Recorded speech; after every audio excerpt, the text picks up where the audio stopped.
Looking for a fast-charging, ultra-responsive stylus for your iPad? Meet the 2X Fast Charge Active Stylus Pen, designed for 2018 to 2025 Apple iPads. Take your creativity and productivity to the next level. Click the link in the video description to shop now on Amazon. In a shocking move, U.S. President Donald Trump has announced that he's implementing a 100% tariff on all movies made outside of the U.S. and released in the country, a decision that could have far-reaching implications for Bollywood films.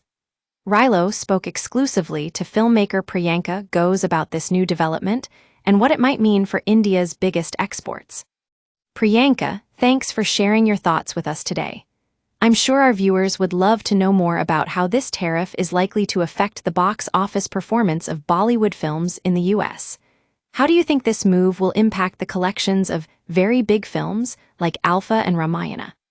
For us, it's a bit too early to tell, but we're definitely going to have to assess how important the U.S. market is for us as producers and distributors.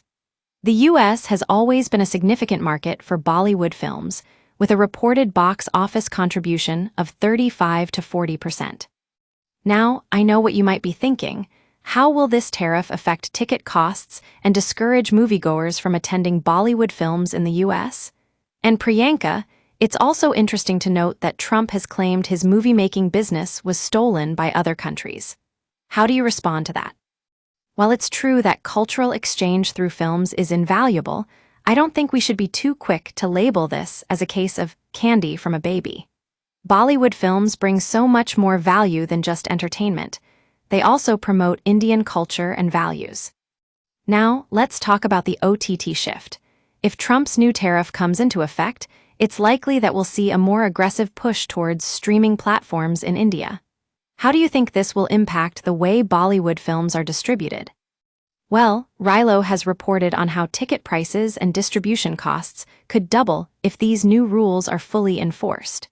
It's already challenging for us to get our films released in the U.S., but if we have to navigate a more complex web of tariffs and regulations, it's going to make things even tougher. Priyanka, what's your take on this whole situation? Do you think there are any winners or losers here? I think everyone who makes a living from Bollywood will have to reassess their priorities. If we can't get our films released in the U.S. without breaking the bank, it might force us to look elsewhere for opportunities. But I also believe that there's an opportunity here for Indian filmmakers to experiment with new formats and platforms that they might not have tried before. The OTT shift could be a blessing in disguise. In any case, we'll just have to wait and see how this all plays out. As Priyanka said, we will have to wait and see whether this tariff will discourage moviegoers and cinemas in the USA. Only time will tell if Bollywood's biggest exports can adapt to this new reality. Thanks again for sharing your insights with us today, Priyanka. It's been enlightening to hear from you on this crucial issue affecting India's film industry. If you have any thoughts on how this tariff is likely to affect the Indian film industry, let us know in the comments below. And if you're interested in staying up to date with Rilo's exclusive coverage of Bollywood and global entertainment news, be sure to like and subscribe for more videos.